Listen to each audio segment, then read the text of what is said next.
हरे कृष्णा। जया एकादशी माघ मास के शुक्ल पक्ष की एकादशी तिथि को मनाई जाती है, जो प्रभु श्री हरि विष्णु को समर्पित है। उदय तिथि के अनुसार 20 फरवरी के दिन जया एकादशी का व्रत रखा जाएगा और पूरे विधि विधान से भगवान विष्णु की पूजा अर्चना की जाएगी। श्री हरि विष्णु को प्रसन्न करने के लिए यह दिन महत्वपूर्ण माना जाता है। जया एकादशी का व्रत रखने से जातक की सभी मनोकामनाएं पूर्ण होती हैं। जया एकादशी शुभ मुहूर्त, पूजा विधि और पारण का समय। इस बार जया एकादशी पर अद्भुत संयोग बन रहा है। आयुष्मान योग, त्रिपुष्कर योग, प्रीति योग और रवि योग के शुभ संयोग में जया एकादशी का व्रत रखा जाएगा। जया एकादशी पर त्रिपुष्कर योग की शुरुआत दोपहर 12:13 से होगी, जो अगले दिन सुबह 6:38 तक रहेगी। रवि योग 6:39 से लेकर 12:13 तक, प्रीति योग सुबह 11 से 46 बजे तक रहेगा, जिसके बाद आयुष्मान योग का निर्माण होगा। इस दिन अर्ध नक्षत्र दोपहर 12:13 तक रहेगा, जिसके बाद पुनर्वासु नक्षत्र का निर्माण होगा।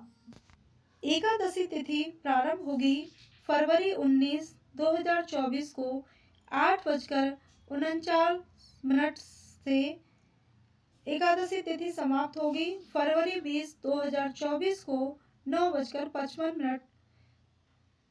पारण का समय, व्रत तोड़ने का समय रहेगा 6:38 से 8:55 तक।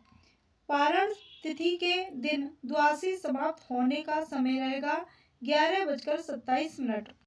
पूजा विधि: स्नान आदि कर मंदिर की साफ सफाई करें। भगवान श्री हरि विष्णु का जला अभिषेक करें।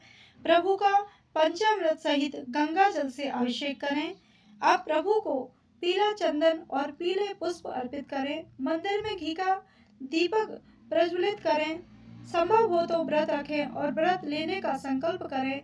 जया एकादशी की व्रत कथा का पाठ करें। ओम नमो भगवते वासुदेवाय मंत्र का जप करें। पूरी श्रद्धा के साथ भगवान श्री हरि विष्णु और लक्ष्मी जी की आरती करें। प्रभु को तुलसी दल सहित भोग लगाएं।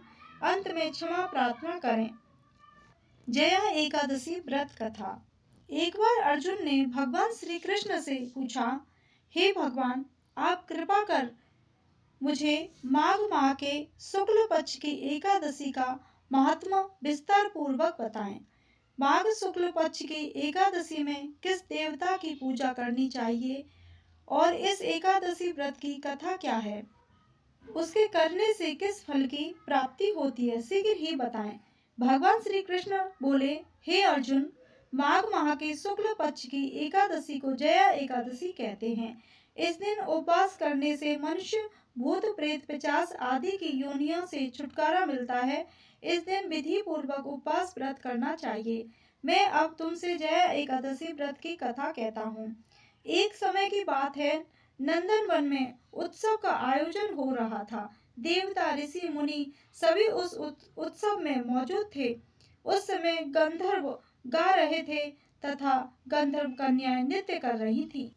इन्हीं गंधर्वों में एक माल्यवान नाम का गंधर्व भी था, जो बहुत ही सुरीला गाता था।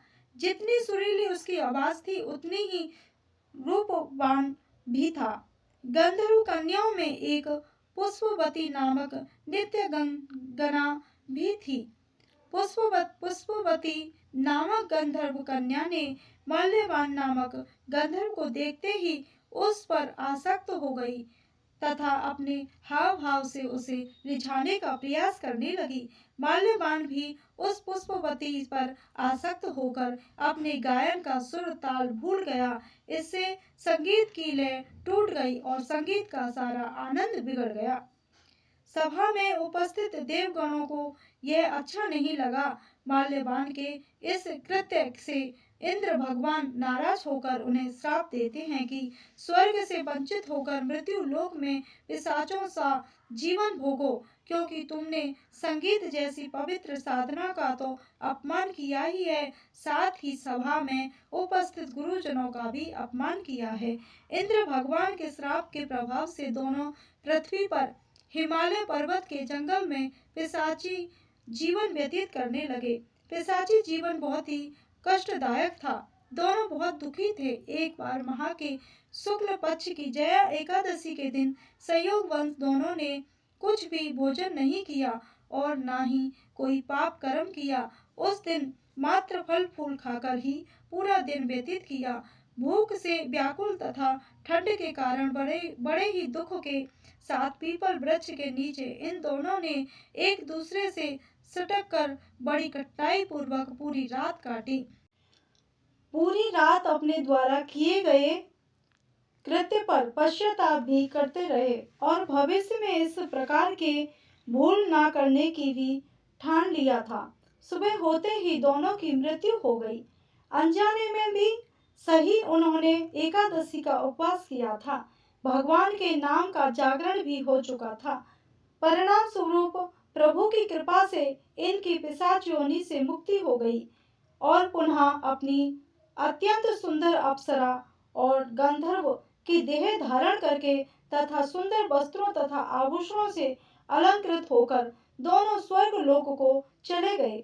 देवराज इंद्र ने इन्हें स्वर्ग में देखकर आश्चर्यचकित हुए और पूछा कि वे श्राप से कैसे मुक्त हुए।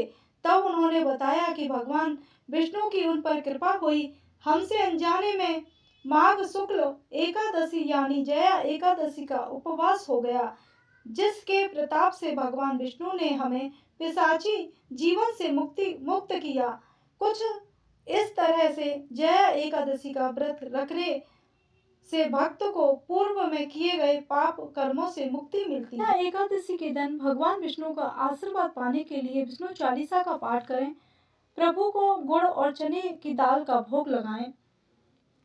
घर में सुख समृद्धि के भंडार भरे रहते हैं और अंत में वैकुंठ लोक की प्राप्ति होती है।